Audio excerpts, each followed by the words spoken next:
Alrighty, I found this little article, and the title is "It's Time to Start Trusting Video Game Reviewers."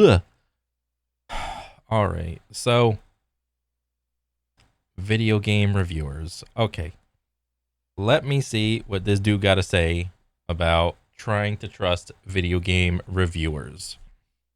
Okay, here we go. I get it. Game journalists are terrible at video games. You know what? Just starting out, this starter sentence right here is kind of like an oxymoron. How are you gonna be bad at video games and be a game journalist? Isn't it like you don't even have to be good? And when I say good, that like you don't have to be at like the advanced level. You could just be like an in the middle of the bell curve type of gamer, and I think you would be perfectly successful as a game journalist as long as you fall within that like a middle bell curve. Okay, this is game journalists are terrible at video games. What does that mean? Is this baby's first video game you're fucking playing, and you just what did you do to get that job? Did you just put a bunch of job listings like on a piece of paper, stick them in a hat, mix it all up, pull your hand out of a hat, and just look at it and be like, oh, game journalist. Okay, that's what I'm gonna do. All right. This statement, this is not a good look for a game journalist right here. Okay, remember that one guy playing Cuphead? Yep. Okay, he's referencing a tutorial level in Cuphead where you have to jump over a block and then use that block to jump over like an even taller block, utilizing all the movement options in Cuphead, and he couldn't do it. And it took him like, I don't know how many tries. I don't know. It took him like 30, 40, 50, 60 tries to like just jump over this tall ass block, and he just could not do it. Yes, I remember that. Let's ignore the fact that game journalists regularly beat entire games in a far shorter time span than regular people who don't have deadlines to meet. Okay. This both is and is not true. If a game journalist engages in a game and it has a difficulty slider on it, they are always playing on easy. All right? That's just the fact of the matter. You are always playing on easy. Is it fair to think that most people play games on easy or most people play games on normal? All right? So if your opinion is based on a game that you just blazed through the main story because you have a deadline to meet and you didn't go off and do like some side quests, or maybe you kind of messed with the engagement systems like crafting or whatever in whatever game, like why would I trust your opinion if you just blaze through the game and you played on easy? That makes no sense.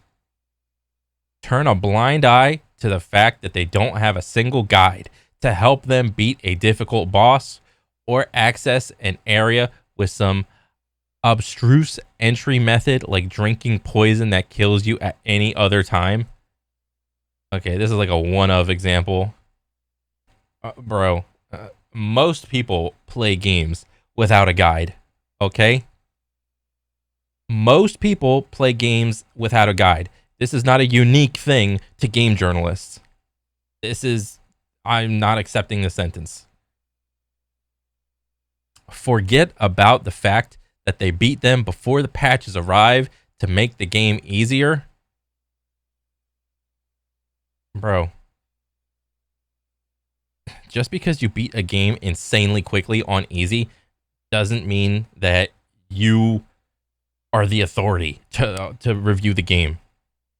Okay, me personally, I value the person that has taken more time to engage with the game on a normal difficulty level and has done a majority of the side quests.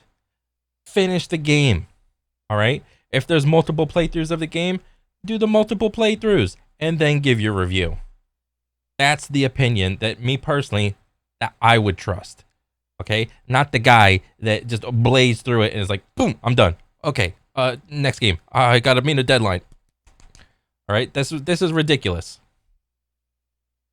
And besides, everybody else that plays a game on day one, or heaven forbid, the 3 or 4 days before the actual release date, there are other people besides game journalists also doing this. So this, again, is not unique to game journalists. They also hate video games and choose to cover this beat because they want to destroy the entire industry. No, I don't think game journalists hate video games, but it's actually understandable if you develop a hatred towards them and you feel like you're just a gear in the machine and that, your opinion isn't unique, you're not fulfilled or anything like that. You just play because of the insane deadlines that you have to meet, that you just play games constantly and it's just garbage in, garbage out. It's understandable that you could develop a hatred towards video games, and yeah, that's perfectly understandable. But because they want to destroy the entire industry, it's like, no, dude, that isn't, no. It doesn't matter that wages are low across the sector and crunch is rife. Wages are low and well, I mean, bro, if you're not happy with the job, just pick a different job. Crunch is rife, especially when reviewing 100-hour games with bafflingly tight turnarounds. I mean, bro, if you don't like the game, if you don't like the job, just stop doing the job. Like, pick a different job. It's pretty simple. And it's like, this is the thing. It's like, there is, in most people's heads, there are entertainment jobs and jobs you need to, run a society. All right? A game journalist, I think, is not one of those, I need this job to run a society type of game. You are literally just reviewing entertainment. That's what you're doing. Okay? We hate video games, and I can't wait to tear them down. No, I don't think, I don't think most game journalists hate games. For the most part, there's probably good game journalists that probably in the beginning, they start out all wide-eyed, bushy-tailed, and then maybe they develop some sort of feelings toward video games in general, years down the road. And what is it? What's the average burnout time for any industry? It's about 5 to 7 years or something like that.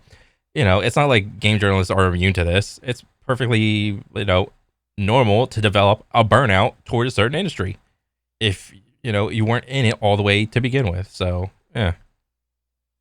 The myth that game journalists not only suck at video games, but also actively hate the medium is one that I never understood. I mean, me neither. I didn't even know that this was a thing until I don't know, last couple months. However, the issue with game reviews is much easier to parse. Okay. Gaming in 24 is team-based.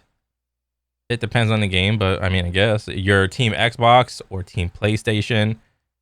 I mean, you could add in Team PC in there if you want to throw another team in there.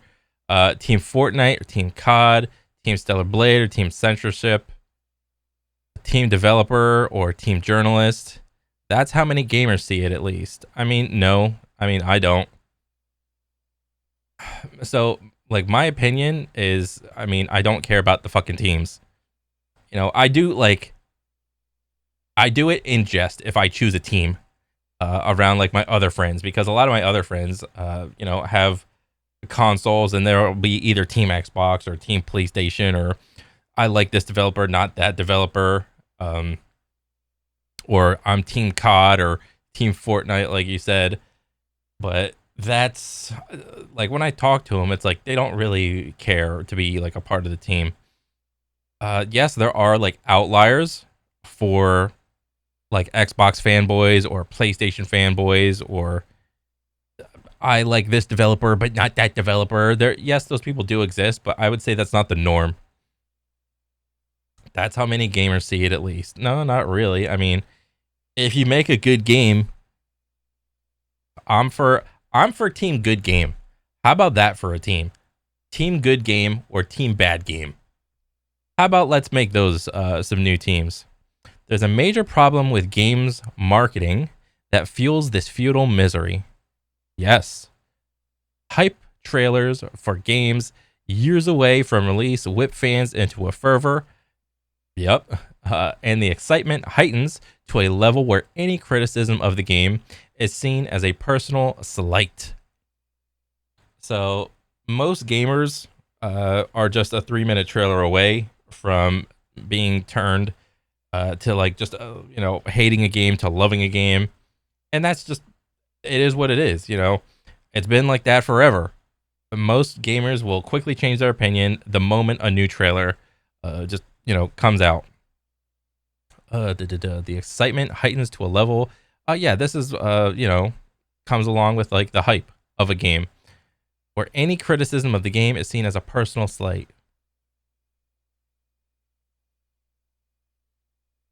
I mean, me personally, I don't really think about it like that. I mean, the thing with that, if let's say, let me see. So if a game came out and let's say it's like the second or third installment of a game and it like a game was like really good, like had a first good installment and then the second one comes out and then it's got the trailer and everything and then the trailer got good reviews, but there's a couple people critiquing certain aspects of it. I think that's fine. Let people criticize whatever they want to criticize. Like I don't really find it as a personal slight, but this whole like I feel attacked because you critique the game. I think this is just like this is ridiculous. Calling Stellar Blade's protagonist Eve boring meant that you're part of the pro censorship woke Roddy who can't stand a beautiful woman leading a game. So I'm kind of familiar with the whole Stellar Blade protagonist thing. I didn't play the game because I don't have a PlayStation 5. But supposedly it was like pretty good. It was like, I don't know, 7 or an 8 game. You're part of the pro censorship wokerati. I don't even know that word. Okay. There's another issue here to do with reading comprehension and media literacy, but I won't go into that today. Well, yeah, that's true. I would even venture to say that, what were newspapers written at in the United States? There was like a grade level that they were written at, and I think it was a 5th grade reading level. And I don't think that number has actually gone up because you have to appeal to the lowest common denominator to just let literally the most amount of people be able to read your paper. If you write a news article, and you start using like bigger words with more subtle connotations to them, it's harder for the majority of people to pick up on what you mean. So, yeah, that part's true. Team Elden Ring got mad last week when a couple of reviews said that it was too difficult. Yeah. Team Elden Ring. Let me see this. Said it was too difficult. So, me personally, I haven't played Elden Ring yet. I haven't played base game. I haven't played DLC, but I've seen the game be played. I've seen like the DLC be played, and when I see people putting 400 or 500 tries into a boss, I'll be like, okay, I get it. That it don't look easy. And then I'll see like someone else, and they'll put like 5, 10 tries into a boss, and be like, oh, okay. the whole game is too difficult deal. Versus the game is like just right. That has been around forever. Game is too difficult. So like one of my best examples is okay, but the thing with Elden Ring is that what is it? The thing with Elden Ring is there's no difficulty slider. Like there's no like objective difficulty slider, like normal, easy, normal, hard. There are things that you can do to modify your gameplay of the game, like using summons or choosing like a shield and a guard parry build or something like that, or just play any like magic or faith build or something like that to have like a way easier time with a lot of the bosses. And I think those are good like secondary options to, you know, modify the difficulty of the game. If you want to play like the most hardcore ass fucking like version of Elden Ring, well, just go do like a no armor run and just level up like some melee weapon and just, you know, try to jump attack every single boss. That's really hard. The whole Team Elden Ring thing, game was too difficult, not difficult enough. I mean, I'll get to it eventually, but the whole Elden Ring thing, I don't know. Accusations flew across the Twitter sphere. The critics behind said reviews were told in no uncertain terms to get good and suffered far worse abuse. Well, this and suffered far worse abuse as misogynistic as it was vitriolic. Cuphead has been brought up again. What? So this whole like no one getting like get good is a general thing across every genre of video games, not just a Souls-like game. People say this in FPS, people say this in fighting game, people say this in action adventure, or, you know, trying to up a difficulty in like say Doom or something like that, or I don't know, just like any game you have people saying get good. This is not a unique thing to Elden Ring, and suffered far worse abuse. You know, the whole verbal abuse thing, that's kind of like childish. You know, people shouldn't be fucking saying dumb shit like toward people that think a game is like too hard. It's like, guys, it's just a fucking game, and that person thinks it's too hard. Well, like, this is fucking crazy. Like, why are you just shitting on someone that is having like a tough time? You know, if I put this in like gym terms or something like that, like I go to the gym and I see somebody struggling, you know, I'm gonna go over there and be like, yo, you need some help? Or something, like you need a lift off or you need a spot or something. It's like the second I put this thing into like gym terms or a lot of, or even just sports, this whole like situation just falls apart. Let me see. Fast forward a week and players are leveling the very same accusations at the From Software DLC. Okay. Countless mods have added easy modes to the game. One called Journalist Mode, despite the fact that journos beat the game without needing it. Okay. Players feel bosses are unfair. They believe the systems are too abstruse, and yet they refuse to engage with some of the game's core mechanics due to believing they're a cheat's way out. Bro, who cares? I wonder if any of them have apologized to the reviewers who pointed out these very issues. Probably not. Like trying to gatekeep a game because you beat it a certain way is completely stupid. Like the only genre that does this is Souls-like games, and you could gatekeep this in any way you can figure it out. You know, to all of the melee only bros, it's like, okay, you beat it on melee only. Okay. Next time, take off your armor. Okay. Next time, do a no-hit run. Okay. Next time, use the shittiest weapon in the game. Okay. Now do it with a blindfold. Okay. Now do it with a DDR pad. Okay, you can gatekeep anyone's accomplishment and saying this isn't like the most hardcore way, or you beat the boss but you didn't do it fast enough, you didn't speed run the boss. Okay, this entire thing is stupid, and people that do this are are stupid. And you know what, it's the type of people that do this are that like the medium level people in that bell curve. They're at like the 50th percentile where they're not complete garbage, but they're not like really consistently good either. Like they know just enough to get through the game. Yeah. Oh man. I have never even realized that this was like a contingency of people doing this. Okay, it's not just an Elden Ring problem. Oh, okay. When Kaylee I don't know how to say this person's name, Plage, reviewed Cyberpunk 2077 for GameSpot, she was hounded by thousands of players for pointing out the game's negatives. Well, I don't know when this happened, but if it was on day one, well, the game had a shitload of bugs. So why wouldn't you point out all the bugs on a day one game? I don't exactly know like what she did, or maybe she played it like during that.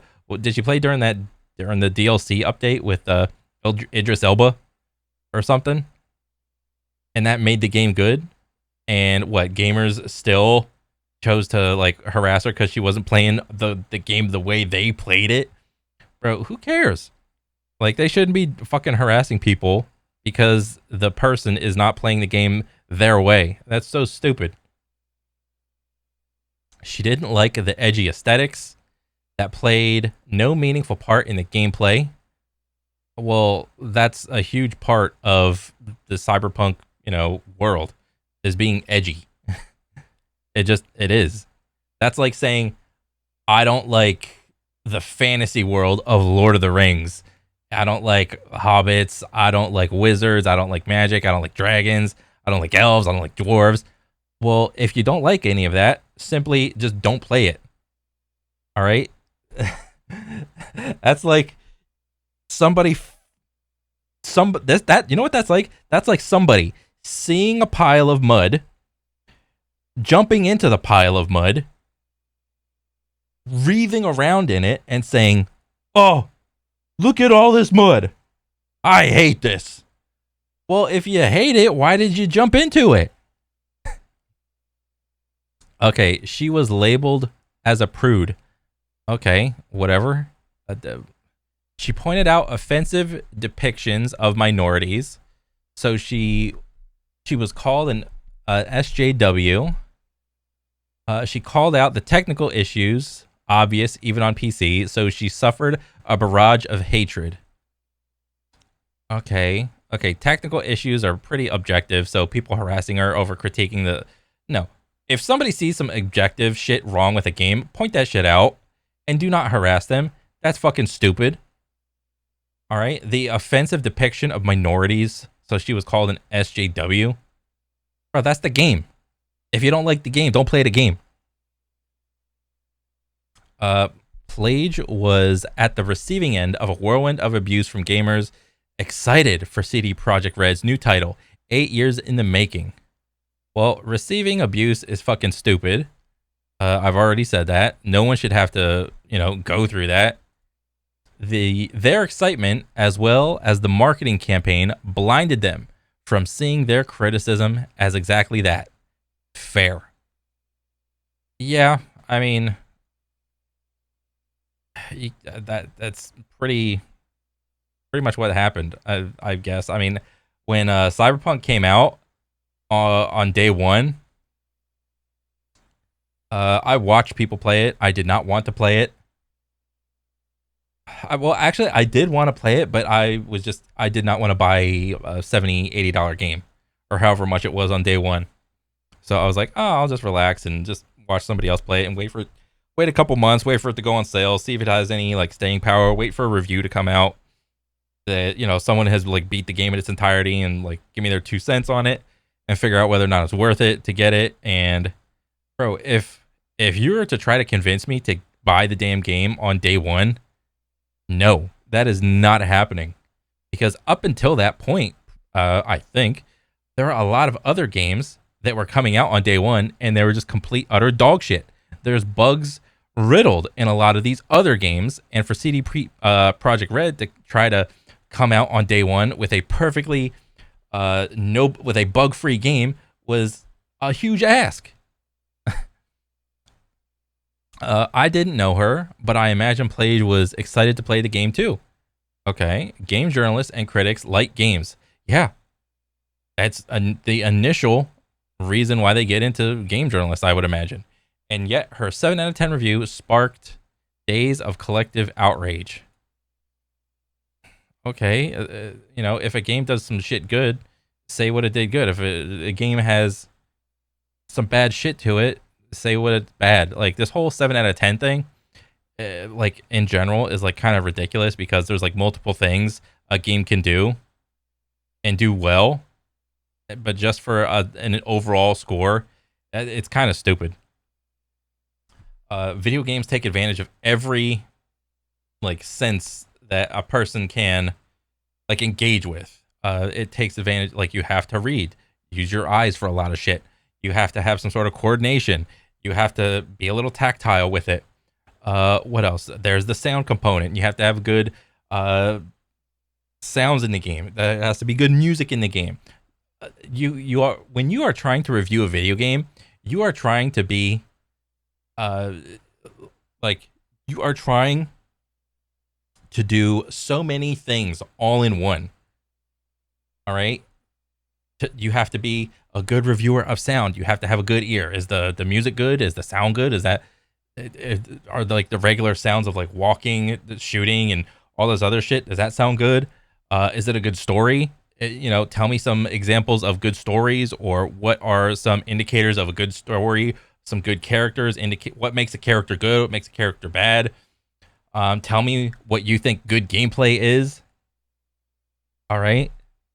If you can't do any of that, then you probably have no business in being a game journalist. However, when the game released, fans saw the truth for themselves. Just days after Plage's review was published, a post appeared on the Cyberpunk subreddit titled, "Everyone talks shit about her, but I'm starting to agree with Kelly Plage." Sick. I don't know what that means. Okay. So what? They were starting to come around? On the whole, the review was more positive than the sentiment on the subreddit. The fan reaction was so intense that a new subreddit, r low sodium cyberpunk, was set up by the minority of fans wanting to escape the swaths turning on the game for the exact reasons Plage pointed out. Okay, so low rage cyberpunk, a reasonable perspective on cyberpunk. I mean, if that was the case, I mean, shit, man. Like, I'm on Reddit, but like, I don't really like post a lot of shit. I'm a complete normie when it comes to that. I'll just like look what's going on. And then for there to be like two versions of a subreddit, like regular cyberpunk, and like I didn't even know this subreddit existed, low sodium cyberpunk. The fact that has to exist is like just hilarious to me. What gives? At what point do you start trusting game critics and those who review your games? Well, I would imagine if you absolutely need a reviewer, I would say find someone that values the same things as you do. Find someone that is not incentivized to play a lot of games very quickly. Find someone that will play the game in most of its entirety on a normal difficulty. Someone that has engaged with all the systems. All right, someone that has a decent ear for sound, a good, a good head on their shoulders for what's a good story, what are good characters, character development, so on and so forth. And just listen to that person. It's not entirely out of the realm of reality to trust multiple reviewers for certain game genres. There doesn't have to be a like a one of reviewer to review every single video game ever. There's just simply too many video games. It just is. As much as you think we're different to you, that we have different agendas and want to tear down the things you love, we're not. Well, when you're paid and incentivized to write certain things about video games, and then if I compare the opinions of one website and its game journalist and compare those opinions to another game site and its journalists, and they all collectively say the same thing, where's the uniqueness in your opinion? We love video games. Great. We wouldn't do this job otherwise. Okay. But we have to be honest with our opinions. Okay. That's fair. So find someone with similar opinions to you. Great. While Eurogamer's reviewer found the DLC so difficult it spoiled their experience, our reviewer relished from Software's seemingly insurmountable challenge. I myself play and review a lot of RPGs and text-heavy games because I'm a book nerd at heart. Okay. If you too like those sorts of games and welcome valid criticism of the genre, keep tabs on my open critic page. That's fair. All right? Yeah, there's nothing wrong with that. I mean, using an example of like one person found like the DLC so insurmountable. I mean, if I see someone struggling in the gym, I'm going to like give them some tips on how to like, do better or something like that. If someone's reviewing a game and they are just hard stuck during like doing a thing and they cannot for the life of them figure it out, I mean, it could be a bunch of different things, man. It's like, are they not doing something? Something's not clicking. They're not understanding the system. The game is not explaining a thing in a certain way. It's easily understandable. I mean, it could be a bunch of different things.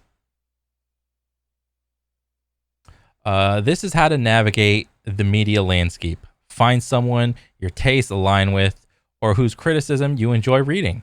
Yeah, that's good advice. Find your Roger Ebert. I use this guy all the time as an example because there was like the duo of like, was it Siskel and Ebert? And then it was, it was Siskel and Ebert for movies back in the day before the internet was really a thing. They had their little newspaper article section for like reviewing movies and stuff. And everybody respected their opinion. And I would have to go back to figure out, let me see. I would have to go back and figure out how much of their opinions were swayed. Like, if a lot of movies movie success depended on either a good or bad review on Siskel and Ebert, I would have to, go back and try to figure out how did they ever take any like paid, advertisements to give a movie a positive review or something like that, paid sponsorships or anything. I mean, the one reason that people valued Siskel and Ebert was because they just watched a lot of movies and they could tell you what's good camera work, what's good, what's a good story, what's good sound, what's good cinematically, what's good action and stuff like that. They could do that.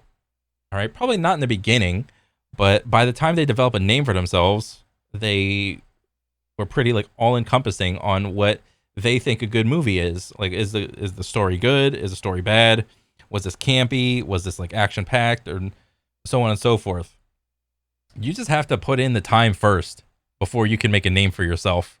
Honestly, it's not like you just start to become a game journalist on day one, and then it's not like being a porn star. Like, on day one, you are a porn star. You are at the most upper level echelon of fame. You're a star. All right. That's not how game journalists or movie like critics work, or any type of critic. You have to develop yourself over a long period of time.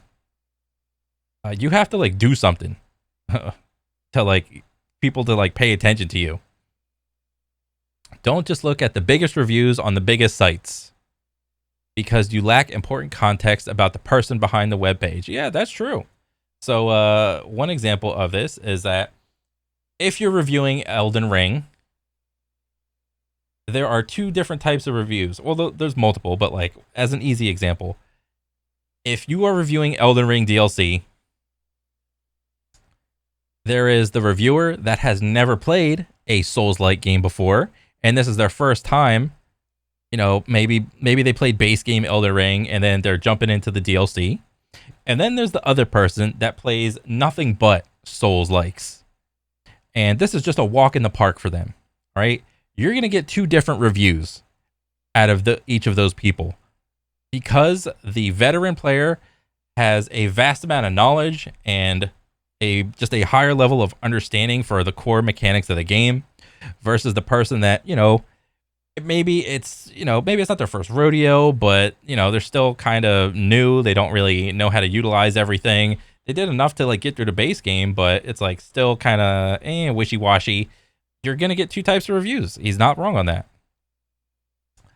You can expect their review to be balanced and fair, but it will also be entirely subjective. Reviews are opinions after all, so you need to dig a little deeper to understand whether this is a perspective that is similar to yours.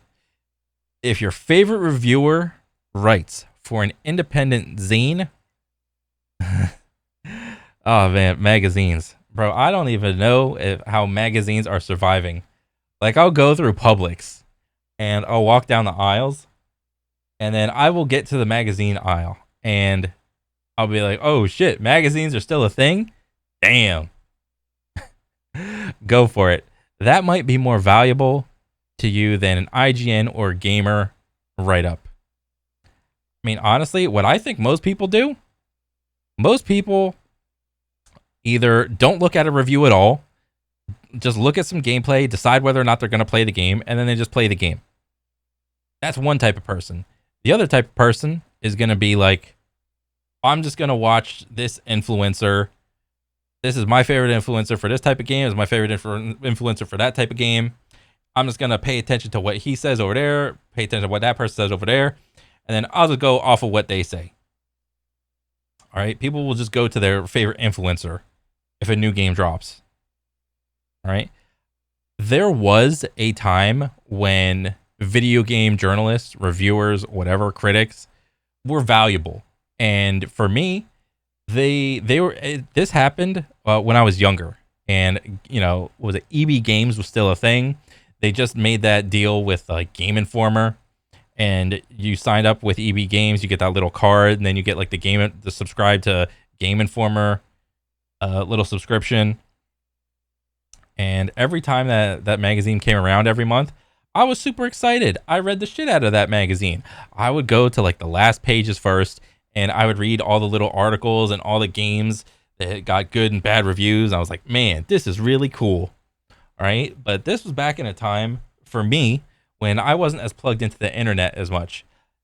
As time goes on, I think more and more people will be plugged into the internet, and just, regular game journalists will just not be needed anymore.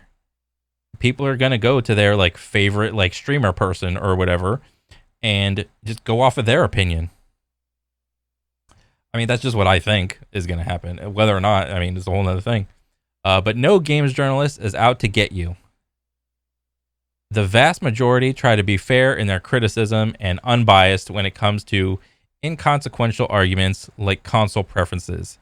Yeah, I'd probably say that's true. All this like bickering that we see online is probably from just like a couple bad apples or whatever. But I mean, nobody's going to give Astrobot a 2 because they love Xbox. I have no idea what Astrobot is. Nobody's trying to destroy game developers' lives. I mean, I could whip out like examples of the people that made Black Myth Wukong. Some consultation companies don't want that game to get released for certain reasons. There's it's a whole big thing. But we're honest, we're opinionated, we're human, just like you. But I mean, the thing that you don't really mention in the entire article is how like the whole monetization system works within games journalism. And if your opinion doesn't match up with everybody else's, then you're probably like an outcast or something. And it's like, oh, you probably won't get paid as much. Your article didn't get as much clicks or views or something like that. Um, your opinion has a like a monetary value on it, and if you don't fall in line with everybody else, then you're probably not going to get paid. I mean, that's what it is. If that's not the case, well then why are people so unwilling to trust game reviewers then? But I don't know. I mean, that's just my 2 cents on the whole subject. I mean, would I like the games journalists, the industry, to be like a little more honest? Yeah, don't be like a bunch of have a bunch of like monetary incentives behind giving a favorable review for a game or getting your opinion out there really quick just because you played the game on easy and you just like beeline through the main story. You didn't engage with the side quest or anything like that. I mean, it's just like little things like this. Like, if you're part of like an organization, I mean, it is what it is. And if you, as a game journalist, really like being like a game journalist, I mean, and you value your opinion over being paid, then I would say you'd have to do like be like a freelancer, so you have more freedom. You know, uh, if you're a part of an organization, yeah, you might get paid a certain way if you review a game a certain way, and that's like a constant like income that you don't have to worry about. Or you do freelance, and it's like your paycheck is completely random. It's just, I don't know. It's I'd rather people be a little more honest or whatever, but I understand if it's not financially viable for them to be honest and for them to just be a brick in the wall. But I mean, it is what it is. Overall, I mean, it's not a bad article, but he brings up like some things, that are like completely valid, like people getting harassed for getting like certain reviews. Like that's stupid, but like overall, it's a pretty good article. It's not bad, but yeah, that's pretty much it. And I'll catch you guys on the next one. All right, later.